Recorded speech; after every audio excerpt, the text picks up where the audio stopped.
Alors, le verdict est tombé. Chaque année, c'est la même question. Quelle sera la plus belle voiture de slot? Eh bien, pour 2025, la gagnante est là. Et c'est la P968 Hypercar de Scalauto. On va décortiquer ensemble pourquoi elle a mis tout le monde d'accord. Et la voilà, la reine de l'année. Suite au grand vote organisé par Slot Cars Passion, c'est elle qui remporte le titre. Et franchement, quand on la regarde, on comprend tout de suite pourquoi. Allez, on plonge dans le détail pour voir ce qui la rend si spéciale.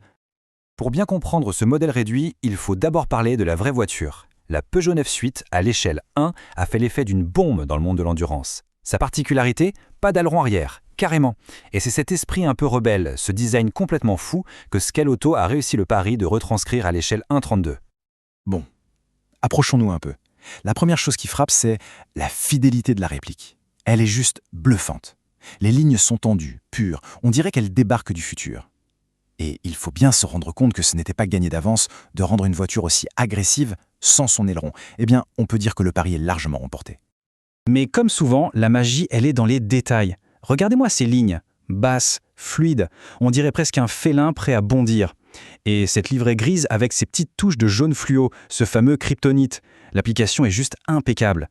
Sans parler de la signature lumineuse à 3 griffes, c'est là qu'on voit que Scales Auto a vraiment mis le paquet sur la qualité. Et tout ça, mis bout à bout, ça donne quoi sur la piste? Eh bien, elle a une présence incroyable. Vraiment. Elle impose un style moderne, agressif, qu'on ne retrouve nulle part ailleurs. C'est clair que c'est cette personnalité très forte, cette audace, qui a séduit les votants. D'ailleurs, il y a une phrase dans l'article d'origine qui résume tout ça à la perfection. Une silhouette féline d'une pureté rare sur nos pistes. Je crois qu'on ne peut pas dire mieux. C'est exactement ça. L'équilibre parfait entre l'élégance et la force brute.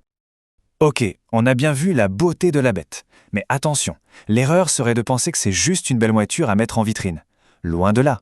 Maintenant, on va soulever la carrosserie, parce que c'est en dessous que la vraie magie opère. Alors, il faut savoir que ce modèle fait partie de la gamme R-Series. Chez Scalauto, quand on voit ce label, ça veut dire une seule chose. Compétition. Ce sont leurs modèles les plus affûtés, pensés et conçus pour une seule et unique chose, gagner.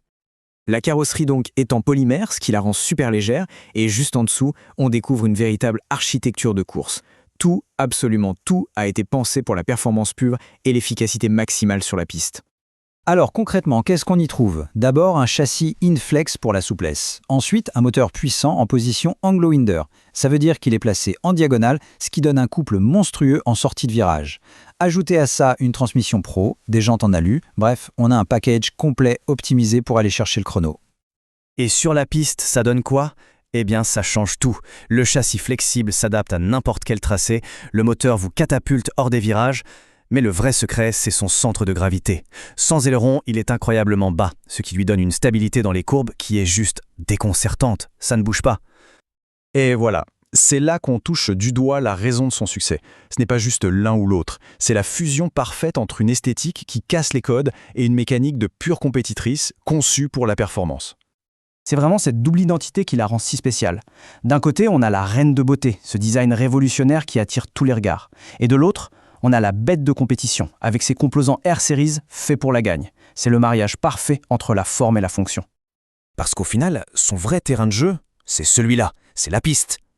Elle est magnifique sur une étagère, c'est certain, mais elle est née pour dominer le circuit. Et c'est là que sa beauté prend tout son sens. Elle devient une arme au service de la vitesse. Alors pour... Et dans le reste du magazine, on trouve quoi? Et regardez-moi ça, dès la première image, je crois que tout est dit. L'ambiance est là, le niveau de détail est juste incroyable. Voilà, c'est ça le slot racing de haut niveau. C'est une reconstitution quasi parfaite où chaque petit élément a son importance. Franchement, on est à des années-lumière du simple circuit de notre enfance. Allez, on attaque direct dans le vif du sujet. On va commencer par l'actu brûlante, ce qui fait parler, ce qui agite un peu tout le monde en ce moment, un peu comme si on ouvrait le magazine à la première page, sur l'édit. Et on peut dire que le calendrier est chargé. Le Dakar du BLSR, on va en reparler, est à peine terminé que, hop, la Target Dijon est déjà dans les starting blocks. Ça ne trompe pas, la scène du slot est hyper active et on sent une vraie effervescence, une attente palpable pour chaque grand rendez-vous. Évidemment, les grands constructeurs ne restent pas les bras croisés. Scalauto, Scalextric, ils nous annoncent une véritable avalanche de nouveaux modèles. C'est la preuve qu'il y a une effervescence, une innovation permanente dans ce milieu. Autant dire que l'année qui vient s'annonce particulièrement excitante pour tous les passionnés. Mais il y a une annonce qui retient vraiment toute l'attention en ce moment. C'est cette fameuse nouvelle supercar de chez NSR. Elle a été pensée pour une seule chose, la vitesse. Et déjà, tout le monde en parle comme de la future référence en compétition. Franchement, on a hâte de voir ce qu'elle a vraiment dans le ventre, celle-là. Bon, avec toutes ces nouvelles voitures et toutes ces compétitions, l'équipement devient forcément un coin central. Et là, on tombe sur un accessoire qui, à lui seul, incarne tout le professionnalisme et oui, l'élégance de ce hobby. On ne parle pas d'une simple boîte à outils, non, c'est bien plus que ça. C'est une véritable déclaration d'intention. L'image, elle parle d'elle-même, non? On est en plein dans l'esthétique du gentleman driver. Ce n'est pas juste une question de rangement, c'est un art de vivre sa passion. C'est typiquement le genre d'équipement qui est pensé pour les pilotes qui ne laissent, mais alors absolument, rien au hasard. Et à l'intérieur, au cœur de cette mallette, on a ce qu'ils appellent le paddock central. Chaque recoin, chaque compartiment est pensé pour être efficace. Pour la performance, là, juste au bord de la piste. Et le petit détail qui tue, le couvercle s'enlève et se transforme en zone de réglage. C'est juste brillant. Et puisqu'on parle de compétition, justement, le magazine nous embarque au cœur de l'action. Direction un événement qui sort vraiment de l'ordinaire, le Dakar du BSLR. C'est une discipline à part, super exigeante, qui va nous faire découvrir une toute autre facette du slot. Alors le décor est planté. Imaginez 17 pilotes, 32 véhicules sur la ligne de départ. Certains sont venus avec un 4x4 et un camion, d'autres avec un simple buggy. Bref, pour une toute première édition, c'est un plateau vraiment bien fourni. Ça montre bien l'engouement qu'il y a eu autour de cet événement. Et le terrain de jeu était juste démentiel. 4 pistes spécialement créées pour l'occasion, avec des pierriers, des passages de franchissement, et même une dune qui a été décrite comme haute comme un immeuble. C'est dingue. On est vraiment dans une pure simulation de rallye raid, mais à l'échelle 1.32. Là, on voit un des véhicules en pleine action. Chaque mètre de piste comme celui-là, c'est un vrai défi. Pas seulement pour le pilotage, mais aussi pour la mécanique, pour la fiabilité de la machine. Et croyez-moi, la moindre petite erreur, elle se paie cash. Et ce témoignage de Didier, il est juste parfait. Ça résume tout avec beaucoup d'humour. Passer de la course sur piste, la course classique, au rallye raid, c'est un autre monde, complètement. La préparation de la voiture n'a rien à voir, et visiblement, on la prend parfois un peu à la dure. Ok, on va creuser un peu plus loin, parce que le reportage met vraiment l'accent sur une compétence en particulier, qui est aussi l'élément le plus spectaculaire de cette discipline, la maîtrise des sauts. Et ce n'est pas juste une technique, c'est toute une philosophie. En fait, c'est un changement radical de mentalité. Sur piste, l'obsession, c'est la légèreté. On traque le moindre gramme. Eh bien ici, en rallye raid, c'est tout l'inverse. Le poids devient un ami. On ajoute du plomb pour gagner en stabilité. Il faut littéralement réapprendre à piloter, à doser la gâchette, tout est différent. Ah, le décollage, ce moment magique où tout semble encore sous contrôle. On y croit, on est optimiste, on a peaufiné la trajectoire. Cette photo, elle capture parfaitement cet instant suspendu, cette concentration extrême, juste avant de se lancer dans le vide.